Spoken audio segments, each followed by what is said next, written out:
Oh,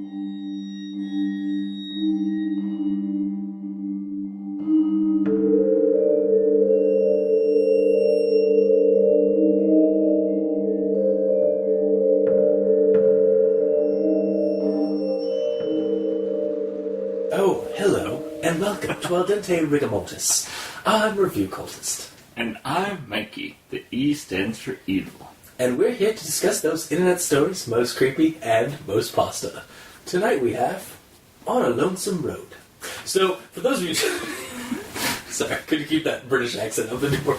Or that lighter intro up anymore, so... Why were you doing it? I don't know. Because didn't want to hurt my throat with the, oh, hello. And I'll do it anyway, so... Yes, so for those of you just tuning in, creepypasta short internet stories. They're spooky. Go Google it. And yeah, we're doing On a Lonesome Road, which I'm not entirely sure how it made it on our queue. I looked the other day, like when I sent it to you, I was Mikey. I was like, where did this come from? And I went online, I went on our, through all the different, ways we get, listener feedback and stuff like that. And nobody had replied, as far as I could tell, nobody has sent us this one. So then I went on to creepypasta.wiki and went to their, pasta of the month, their backlog and stuff like that to see if it was maybe in there. No, it's not. So I don't know how, and I don't remember how I found this one at all. So it's kind of odd how it made it onto our queue. I wonder if it was because of, what was that one, 11 Miles, or... Oh, maybe for when I was looking up that one, yeah. I don't know. But, yeah, so we'll dive right in. Oh, this one's by Pratt99 on creepypasta.wiki, though they have a DeviantArt account as well. There's no readings of it as far as I could tell. And so let's jump into it. The story starts off with a quote from the Rime of the Ancient Mariner. I guess I can read it if you wish. Let me try. Okay. Yeah, and here's the quote. Yeah. Just because of the whole annoyance I had with this, but anyway. Okay. I might as well quote the one that's in the story. Like one that on a lonesome road doth walk in fear and dread, and having once turned round, walk on, and turns no more his head, because he knows a frightful fiend doth close behind him tread. Dun dun dun dun dun dun. Mm-hmm. Yeah, that's how the story opens up, basically. Also, there's an image right beside that quote on the wiki page of a creepy hand tentacle thing, kind of looping around and stuff. Sure, that has no bearing on the story at all. And then it opens up with the story of Olivia on her bus route, realizing that there was a post box or a mailbox on the road, on this lonely road that they're driving down in the fog and of their town, some of that she didn't notice on the way there. So it just suddenly appeared there on the drive back home from school. And she starts talking to her friends about it. And they start basically a conversation on the bus with all her friends. And they all have names. And I'm not going to name them because I can't remember them. They all have names except for the Hawaiian girl. Who's just... Yeah. Wow. Maybe she's just the new kid. And so nobody really knows... I don't know. Maybe, but she has a fair amount of dialogue for somebody. Also some insight on spooky stuff. It's yeah. And they start basically talking about isn't that's not that weird? Oh, it's kind of weird, isn't it? No, not really. Oh, it's just like that movie, The Fog, or that movie where the coastal town is attacked by leprous ghosts in the fog. And it's what? And they're oh yeah. And well, so this is some other creepy stuff that I have that my dad would show me and stuff. And here's some things about curses from the islands because I'm Hawaiian. And yeah, that kind of stuff, childhood, children, basically discussion of on the bus, to pass the time. And eventually she forgets all about the post box. Yeah. When she gets home, and then that night when she's dreaming, she's back out on the lonesome road. It's dark out, except for the moon, which is showing the only light that's out there. and it shows the post box in the fog. And then she starts walking, and she starts hearing footsteps or some kind of like noise behind her, like a shuffle, click, click, or clack, clack. Yeah. And she eventually turns around, sees nothing, but then turns to her side and realizes that something has been keeping pace with her, and it's this skeletal hand that ends with a tentacle that goes off into the fog, and it lunges at her and like grabs her shoulder, and she like pulls it off, and then just starts running, and then I think that's when she wakes up. Yeah. And wakes up in a cold sweat, like gasping. Like things that she should probably lay off the junk food and horror movies or monster movies before going to bed. But then goes to her window to check because it's raining outside. And she goes out and looks out the window and she sees a post box that wasn't there before. And she opens up the window to get a better look, and no, it's just a post box. Okay. And then she closes it and goes back to bed. And that's kind of where the story ends. Yes. Now, that was a pretty bare bones description light rundown, because this story is actually really well described. Like, there's a lot of good description in this story. Basically just describing all that, like that skeleton of a rundown, or plot points. So I guess you had some issues with the quote, though? Yes, at the very beginning. Okay, so right here it is the Rime of the Ancient Mariner. Yeah. And it's about roads. Yeah. I did a Google search. Okay.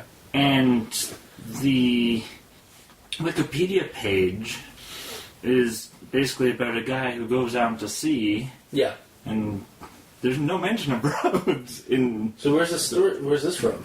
I have no idea. I wonder if it's by... Well, because it doesn't just say, like, it's a quote from... You know what? Maybe it's not a quote from the Rime of the Ancient Mariner. Maybe it's just a quote from that, or like a poem or something that Samuel Taylor Coleridge did, because he's mentioned, like, first and foremost, and then, like, comma, the Rime of the Ancient Mariner, which you would assume is the poem that the quote's from. Yeah, but it isn't. Did you look up the quote at all, like where it came from and stuff? Looking for the actual quote, no, but I looked up the Rime of the Ancient Mariner. And you read through it. And I read through what was on the Wikipedia page and did not find it. Huh. That's interesting.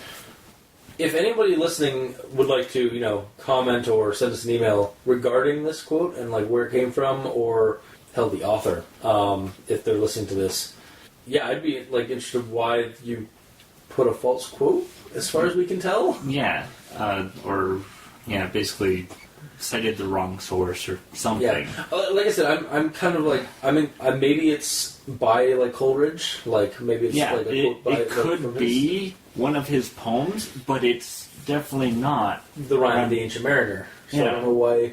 Yeah, that's odd. Because otherwise, like otherwise, I didn't really have a problem with the quote as being in the story, because it actually matches perfectly, almost. Yeah, which makes me think that it might have been created for the story, and then they're just adding that to lend credence to it when it's false credence and stuff like that.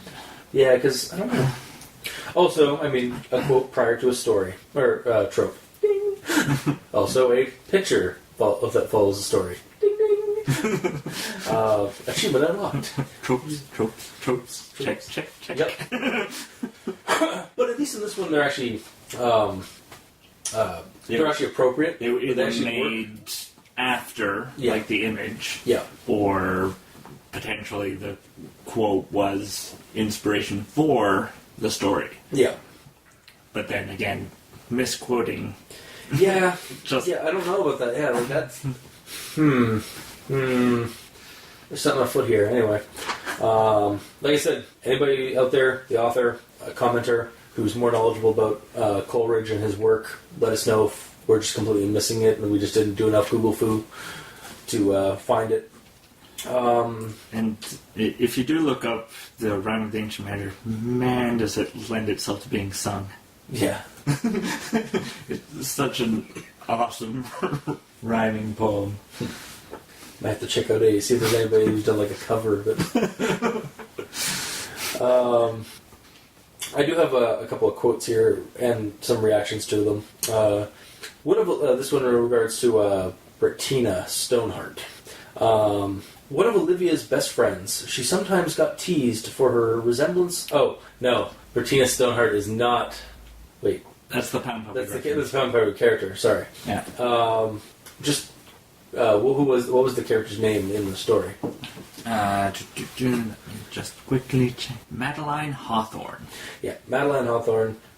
This quote is with regards to Madeline Hawthorne, Olivia's best friend. One of Olivia's best friends, she sometimes got teased for her resemblance to the Bettina Stoneheart character on the Pound Puppies TV series. And then, so my reaction to that part was, okay, reference. Yeah. I kind of know, I vaguely remember the show, so, recall seeing the show, so I kind of know who they meant by that, so we have a fair description of what that character looks like. Wow. And then just another quote that came up shortly after this is actually her talking to Olivia. Just an old mailbox. Nothing unusual about that in this flea-bitten ward of a beach town like this. And then her description of that is like, well, I can kind of get why you get that nickname, miss, because flea-bitten? Dog slang? And I mean, it's not really it's a slang I've heard before, but it's just it just seemed kind of appropriate for why people will associate her to being that character from Pound Puppy's show. Yeah. Also, just kind of weird dialogue. Not offensive at all in this story, but just weird dialogue. I thought anyway for 11 or 12-year-olds. Yeah. Very... Well, it's higher level. Yeah. Than... I mean, there can be higher... kids can speak intelligently. Yeah, but... It just seemed really... Well... It seemed like somebody was writing dialogue from their age level to... saying that the age level the character was a lot younger. Yeah, and that's one of the biggest issues I have with the dialogue, is that it doesn't feel like... Kids talking. They're talking about the weather. Yeah. They're talking about... I mean, they're talking about TV shows and movies and stuff they've seen. Yeah, TV shows and movies, but then some of the movies and TV shows are more of the grittier, darker stuff that may or may not be shown to younger audience. Even if they weren't shown it, they would I remember even when I was 10 or 8 or 7 or 8 or something like that, even younger. I watched Poltergeist and other radar horror movies that we had on our shelf because it was the summer. We were at our cottage. It was a rainy day. The parents were off at another cottage. We were going to watch some horror movies. It was a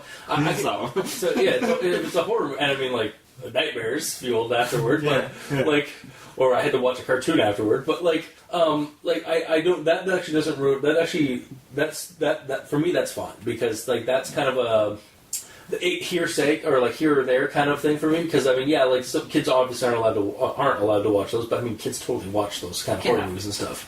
But then you have the Hawaiian girl who doesn't get a name after everybody else. Yeah, and it's insinuated that she's seen the entire series of The Twilight Zone. Because her father has records. And the entire series of Night Gallery. Yeah. And... apparently one of the other kids was like, oh man, Night Gallery, I like Night Gallery. I remember Night Gallery. Yeah. And she's also seen listened to the one radio show which had the gas that turns people inside out. Yeah. So... Which, what's funny? I heard that, I was like... And before I realized when the story was set, or when I assumed the story was set, I thought, oh, it's like the Simpsons Treehouse of Horrors episode where the gas comes in and turns everybody inside out. Is that actually from? I guess. Wow, I am. Yeah, I am a latecomer to media apparently because I just thought that was a Simpsons thing when I first read that in the story, but then I just realized Simpsons parodied that. Oh my god. Wow. All right. I go. I'm going to put my badge down as a horror fan. Just gonna walk away. No. Yeah. Okay. Yeah. This has been another cultist confuddlement. Yeah. Yeah. And my mind also went to The Simpsons because that's the most. That's where a lot of people. That's also where a lot of people probably saw that. That scene. Exactly, but this is pre-Simpsons. Yeah, and you don't really realize that until they start referencing other things. Like Pound Puppies, it has a modern day revival. Yeah. But not until later. And actually, I think that's my next note. Is actually it's not my next note, but it's close. Where we do kind of get like a sense of where they are by like by the pop culture references the kids go through. Yeah. Do you want to continue with that? Oh, the pop culture? Reference? So this is the quote actually that kind of really set me off for like, oh, this is actually what it's based off, or this is actually like probably around the time set. So if it was the occasional good dream, okay, so this is with regards to like her having dreams. Like this is probably early, like later on in the story, like when she's going to sleep and like talk about like the dreams she usually has, which are usually like. When they're bad dreams, they're usually just her being stressed out about schoolwork and some of that, being a nerdy kid.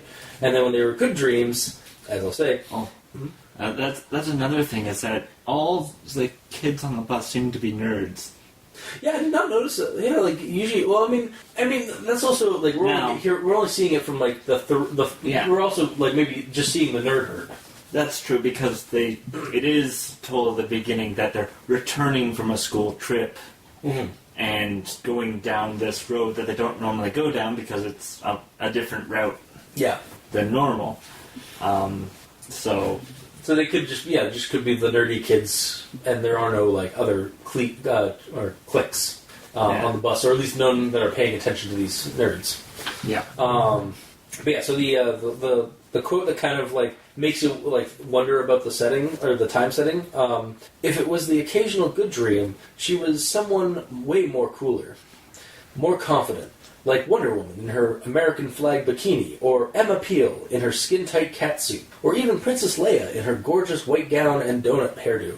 I'm like, wow, that's a lot of really like old references, and I'm like, okay, I think that this series is probably like the ambiguity of the entire story. Like, there's some ambiguity of like the setting, almost kind of foggy setting. Like we get details that like hint at where it's set and when it was set. Yeah. And yeah, like basically based off of that and based off of other things in the story, I kind of got the sense that it was set somewhere in a coastal town. It could have gone east or western coast of the United States. Though with the Hawaiian girl, my guess was kind of leaning more toward the west side, or the west coast. And based off of all the pop culture references, like they mention by description The Fog by John Carpenter, and then like again all the Night Gallery references and some of that. And then with these new references, I'm like, okay, so this is probably set in the early to mid '80s. And then you brought up something with the Pound Puppies, because I did like completely glossed over the Pound Puppies when I was like thinking of the references and stuff. Because that show came out the original cartoon show came out in '86. Yeah. So we're closer to the mid '80s to like maybe early late '80s. Yeah. Like somewhere in between the mid and late '80s is when this series is actually taking place. Which I'm actually surprised that there's no He-Man reference. Yeah, I'm surprised now because there's a boy, or at least one boy that actually were like, yeah. I mean, whatever. Also, that was when it was really popular. Like it came out in '83. Yeah, and then it ended in '85. But people were still talking about it. Yeah. And then also we do find out that the story through the comments. Like if you read the comments. The writer does actually reply to a couple of answers and like says that the story was the town itself, Curtisville, is based off of the town of McKinleyville, which is on the and she kind of placed the story itself in northwestern California, so it makes a little bit more sense. Like you do kind of get that through hints and like through hints in the story. Of where it's set, like it narrows. It doesn't quite narrow it, but you can kind of like get a general idea of where it's set. And then, yeah, in my headcanon, and this may not even be true, because the character, nobody's ever brought it up to the author, aside from, like, her saying that it was based off of the town of McKinleyville. I want to think that the author named it after Jamie Lee Curtis, after mentioning the film The Fog, at least through description, in the story itself. But yeah, like, aside from that, because it just kind of, like, seems like it would be, like, an appropriate reference/nod to all these horror stories she keeps referencing in the story. So, it's just something I caught when I was, like, while I was reading. It's like, I bet Curtisville is actually just kind of a nod to Jamie Lee Curtis, who was in The Fog. But that's just a theory. A creepypasta theory. Whatever. Creepypasta conspiracy theory. Wow, we're just we're laying it on thick today with cheese.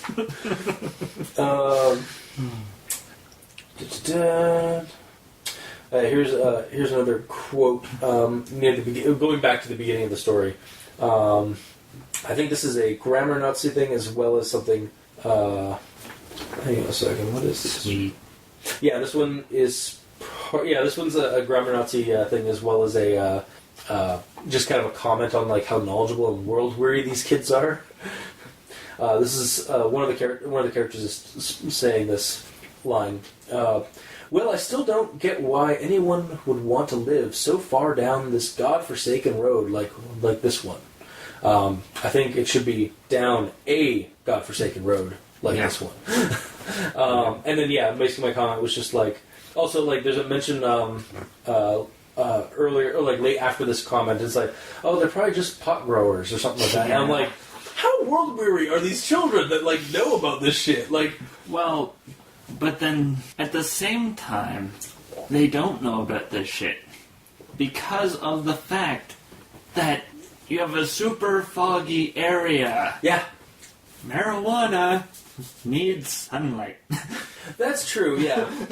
And you know what? Like, think about it. Like, again, we don't know, and we don't need to know like their backstory. Like, we don't need to know how like they know about it. Like, we could surmise that the character just like is basically parroting something that they heard from their parents or something like that. But again, at the same time, it's like, well, but it's really not even like that necessary for the story itself. Yeah. It just it left me like.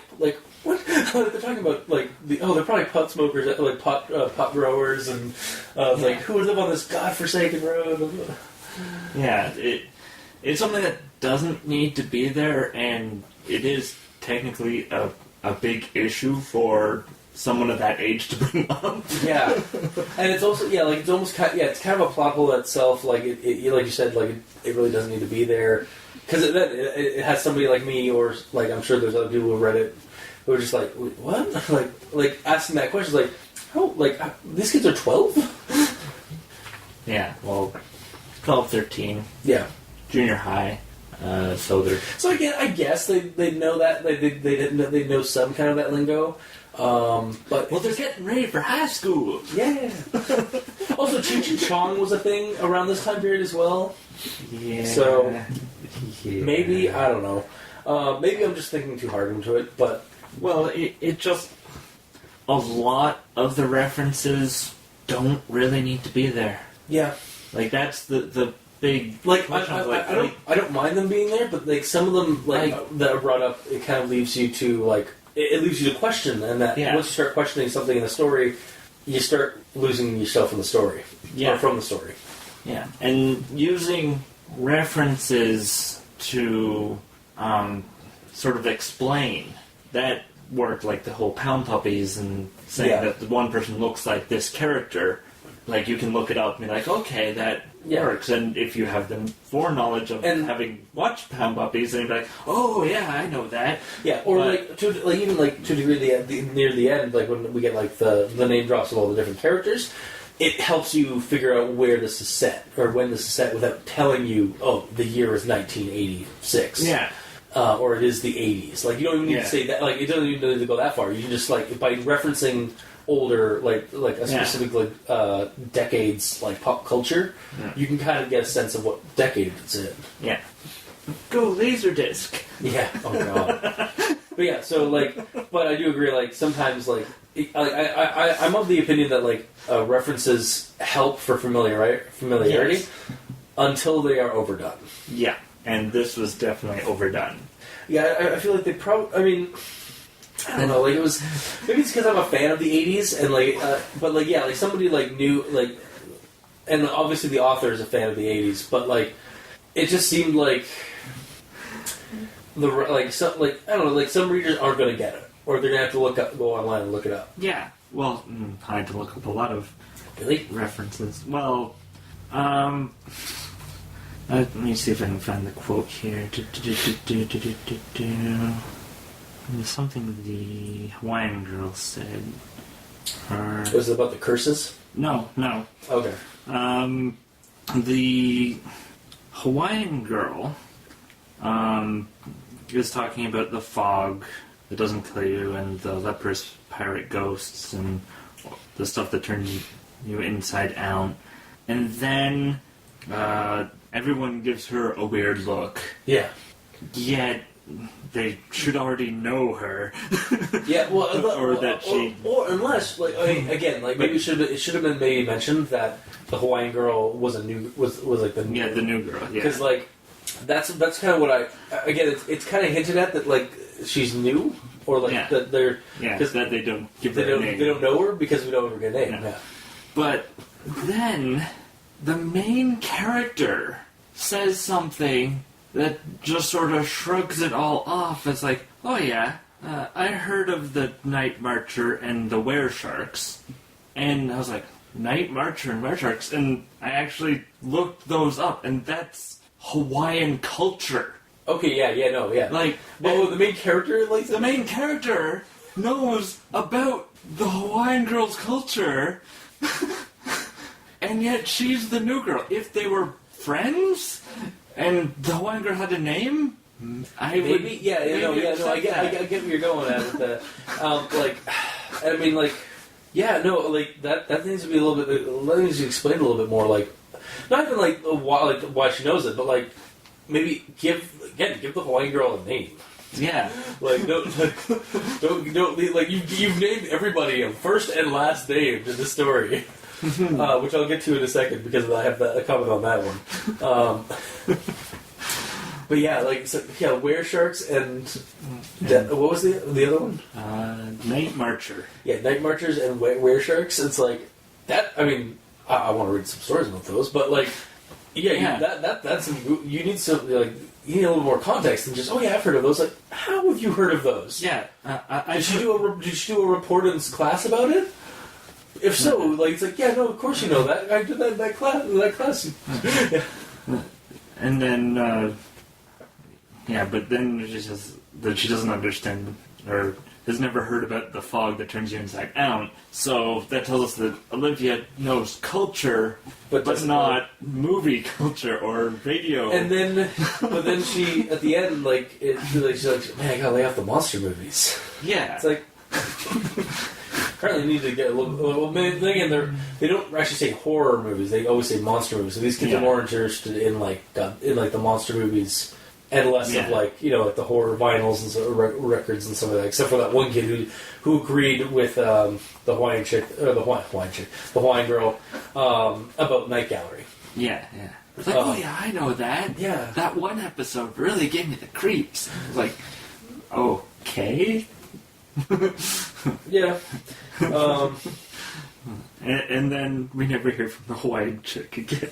Well, in this story, like again, we'll get into that near the end of my notes here. Sorry, moving right along here. I do have another quote with some grammar Nazism, but also like a positive comment about it.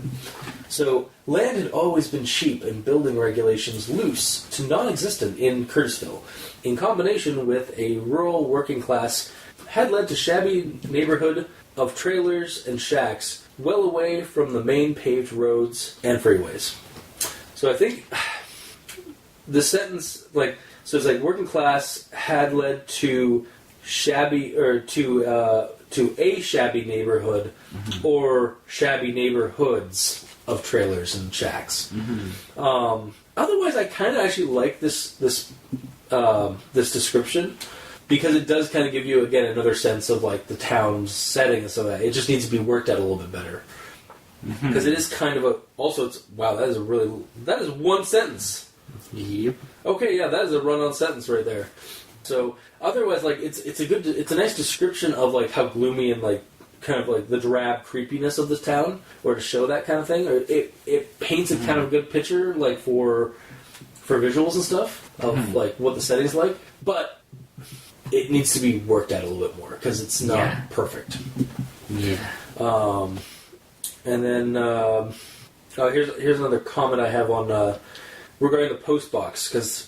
Oh yeah, right. This whole story started with a postbox. Right. The explanation Madeline gave earlier served to dispel this fear of and uncertainty even further. And then my reaction to that was, that is a very specific and, let's face it, plot-driven fear and uncertainty.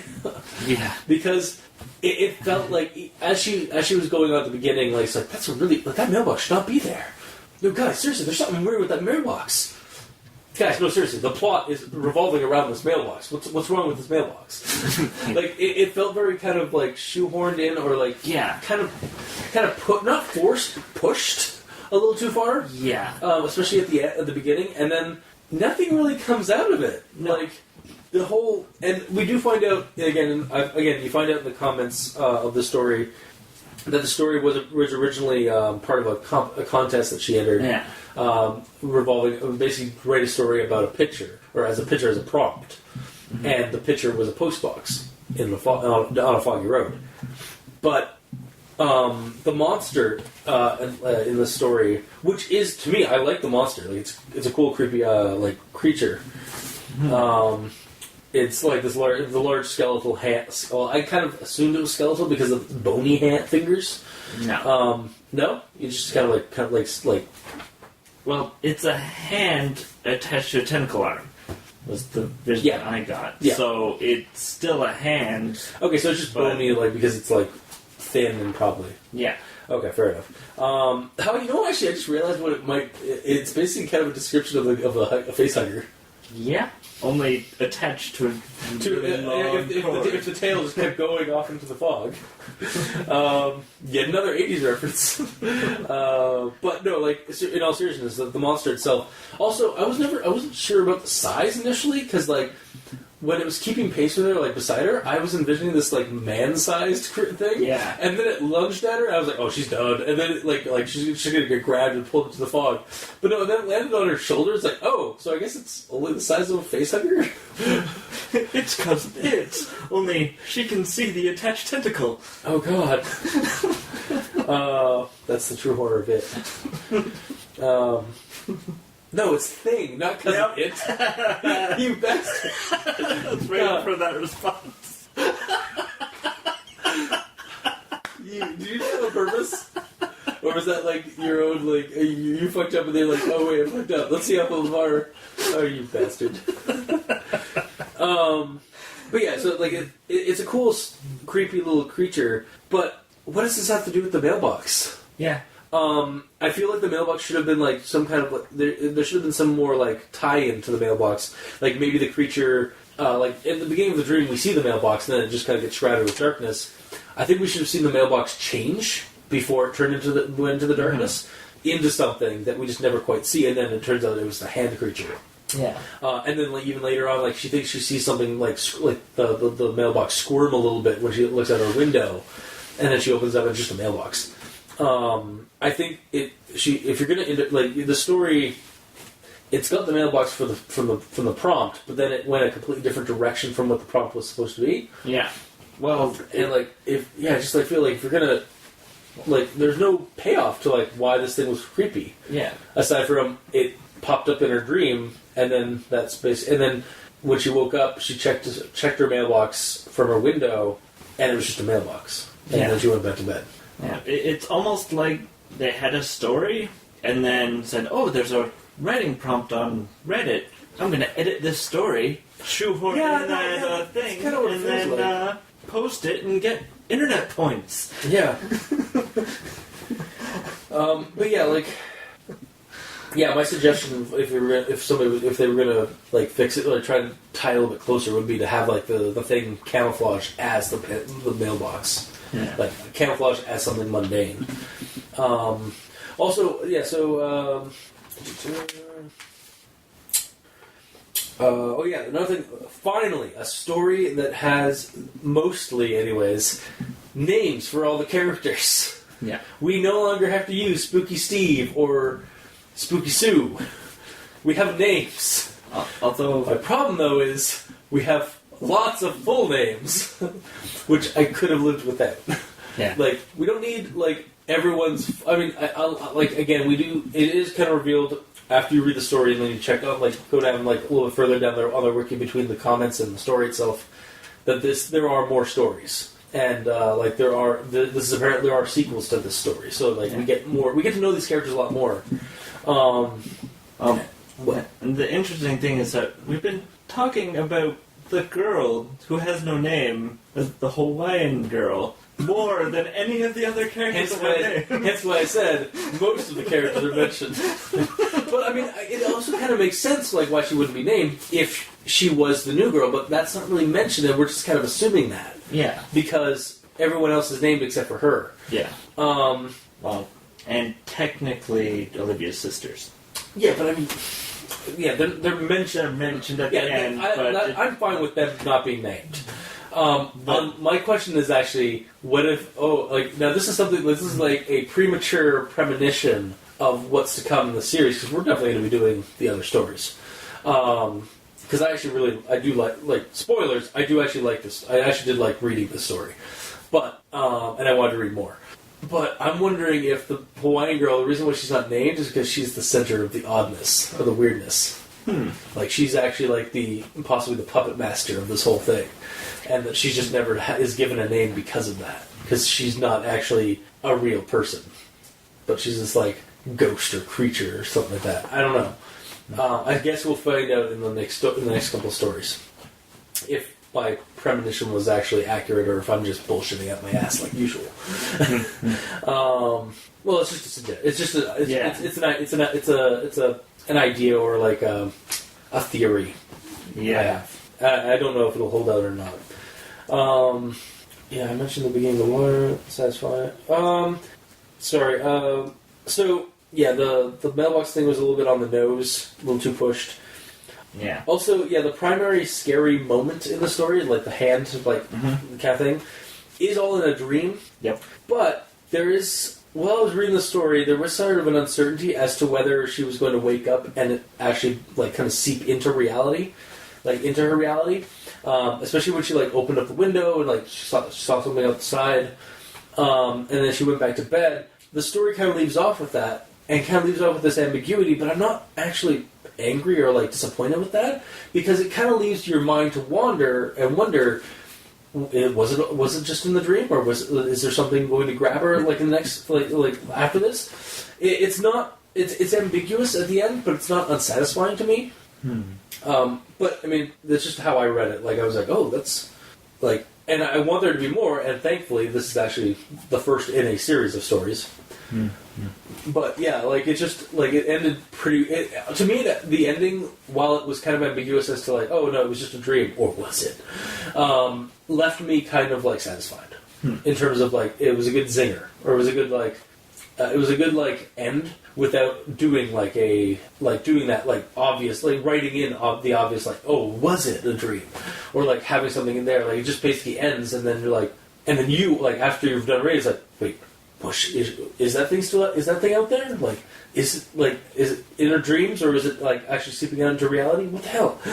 I don't know. That's what I got out of the ending of the story.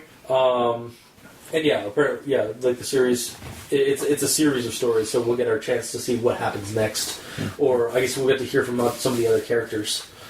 But yeah, that's basically my notes on the story. Mikey, do you have anything else? Well, just one more Okay. note in regards to the mailbox. Like, they notice it on the return trip, or the main character notices it on the return trip. Doesn't necessarily mean that it wasn't there. She just, yeah. And when they initially Was left she out. just like 'cause- staring outside the whole time and has photographic memory? well, and also you can only look out one side of a bus. Yeah, So true. if you have assigned seating, you're only looking out the one side. So on the Yeah. way there, she wouldn't have seen it because it was on the other side of the road. Yeah. Unless there wasn't assigned seating and she ended up on both on the same side of the road both times. But again, it's not mentioned. It's not mentioned, but that's the basic way I went. It's like, you're on a bus, there's no guarantee that you're on the Yeah. same side as you left on. Or, Yeah, it is kind of a plot hole. yeah. And the guy who has a mouse. Yeah. Like It is... it's not even his, it's his brother's. Yeah, he's feeding a mouse, making it do tricks for him on a bus that they just had a field trip for. Yeah. And then puts it back in his pocket. Yeah, like, I don't think that would fly. No. At all. Like, I mean, I want to think that I've heard that trope before, but I'm not sure if I'm confusing, like, not for creepypastas, but like, I mean, like, just like children in horror movies or horror stories, like the plucky, like, the Goonies style kind of like tropes. Mm. Like, I want to think that there's a trope of like kid with a rat or a mouse pet that like is super smart. But I'm not sure if I'm confusing that with Harry Potter and Ron Weasley and his rat.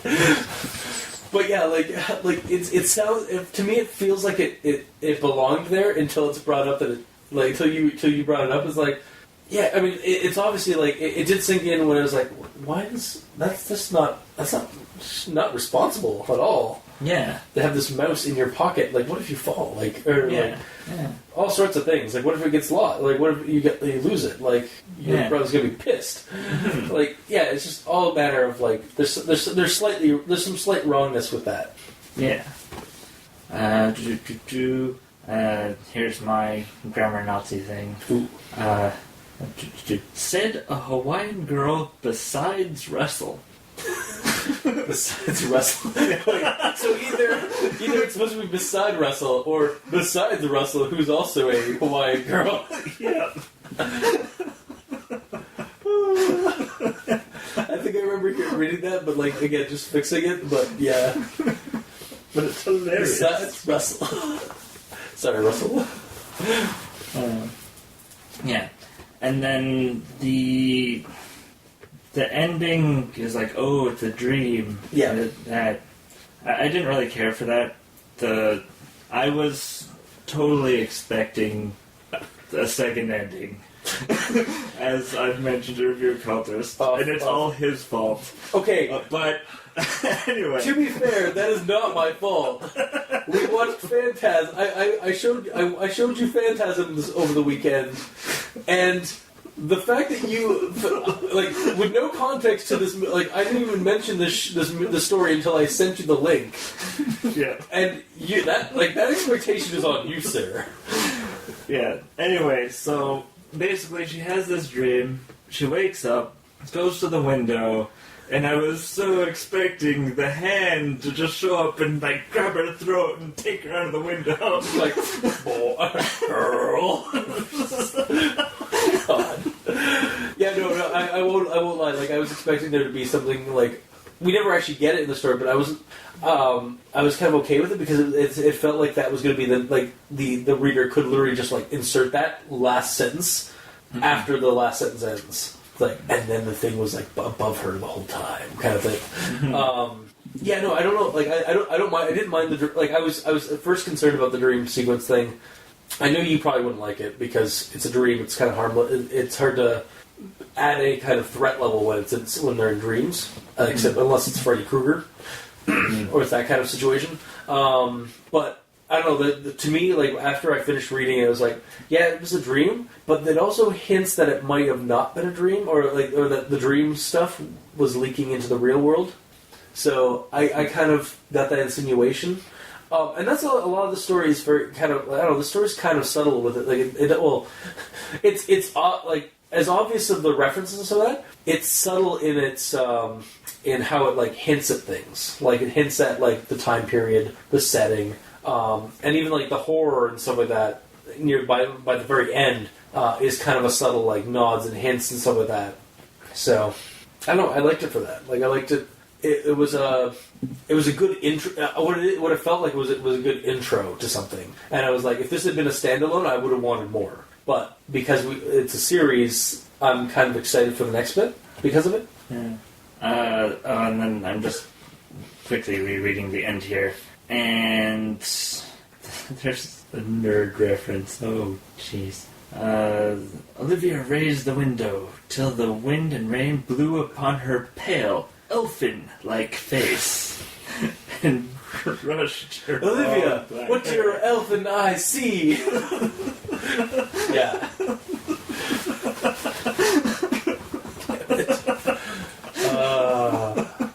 Yeah, no, I saw elfin. And I didn't roll my eyes, but I was like, okay. 80s nerds. Dungeons and Dragons was a thing in the 80s. Yeah. It was also kind of a lot like not quite poetry, but like it was kind of a lot of the descriptions were kind of like not like they were kind of poetic or kind of like flowery to a degree, but not in like the like they didn't use like super big words, but like they. I don't know. It was like, there's a lot of really good descriptions of it. Like they're like the pictures, the word pictures were painted fairly well for me in the story. But so I guess are we anything else to comment on this one? No, I think that's pretty well it. Okay. Well, I guess for recommendations then. Yeah, I'd recommend it. I mean, it's not a perfect piece of writing, but it's a good start to a story, to a longer series of stories. At least I hope so. And I hope that the other stories have like kind of the same like sense of wonder that I'm getting from this one. I think that's really what it is that I kind of had a sense of wonder of like, or like, it just kind of like had like a sense of nostalgia for me. And so I'd recommend it for that kind of thing if you're like-minded like myself. Yeah, I'm recommending it. Okay. I, on the other hand, I'm not going to recommend it. Okay. The way too many pop culture references in such a short period, and to sort of follow the conversation that the characters are having, you have to have Google up and ready to go. Yeah, if you haven't heard the references. If you haven't heard the references or don't know what they're like, talking about. Yeah, like it's kind of a story written by a fan for fans of certain, like, of 80s stuff, basically, or slightly later, or slightly earlier. Yeah, like, I mean, it's not perfect. Yeah. By any means, but... And while the monster was unique, nothing happens. Yet. Yet. And I mean, yeah, as a standalone story, yeah, like, it was a dream. And actually, the writer even mentions that this was inspired by also by a dream they had. Like that's where I think the monster and stuff came from. So, and actually, like some stories we've done recently, where it felt like it was a transcription of a dream, and they just never did anything with this. I find this one took the idea of like using a dream as an inspiration and then expanding on it, because they do expand on it a little bit. I don't know, like you don't like the like you don't find the threat in this one.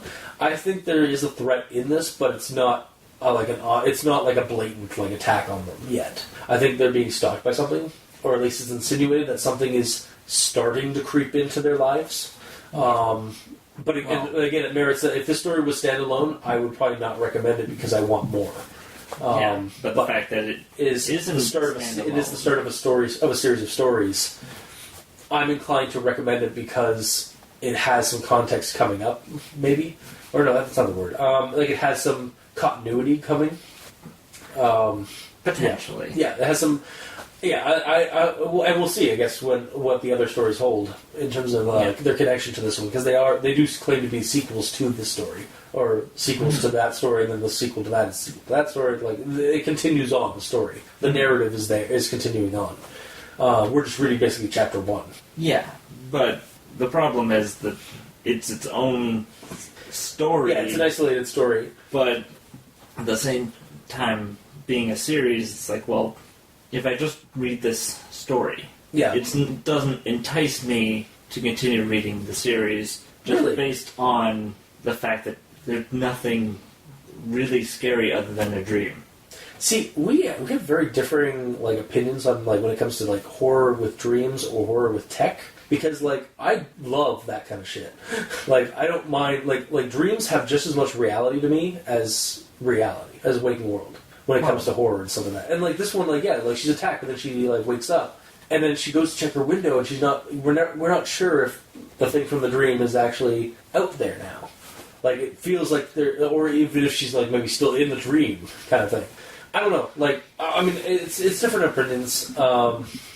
There's things on this series. There's things on this show that we've never been able to agree on. Yeah. So I'm not trying to like overtake your opinion or anything like that. Like if you don't like that kind of like you don't like the fact that it doesn't have any kind of real threat because it's a dream, that's fine. Yeah. Yeah. So if you're like-minded, I guess to Mikey, you're not gonna like the story. Yeah. Okay. So yeah, I guess I'll recommend it, but you won't. Yeah. All right. It's good. 1 out of 2 stars. All right. Well, that has been our episode this week. If you like what you heard, if you didn't, leave us a comment in the comment section below where this gets posted. We're on Kiwi6, Facebook, YouTube, Tumblr. We're both on Twitter. Mikey is at E stands for evil. I'm at Review Cultist. You can check us, or we're on iTunes, so leave us a rating or review. Let us know how we're doing. You can send us an email at eldenterigamortis@gmail.com. That's ALDENTERIGAMORTIS@gmail.com. Where you can also leave us suggestions for other creepypastas you'd like us to discuss on the show. Also, you can check out the title cards for each episode on either crazonstudios.tumblr.com or on the YouTube channel where we have the video versions of each episode. Also, if you'd like to support us, go to Patreon, look up Al Dente Rigamortis. We have backer tiers that give you special episodes, early access, and behind-the-scenes kind of announcements and comments and content. So, just until next time, I have been your host, Review Cultist.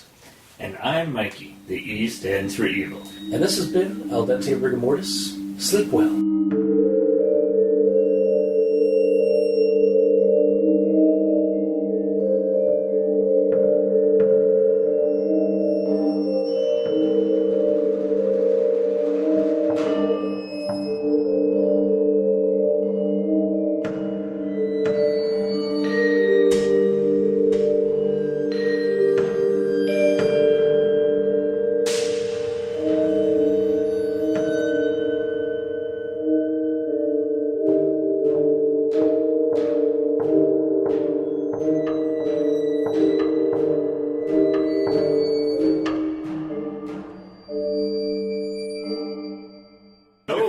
Edit that!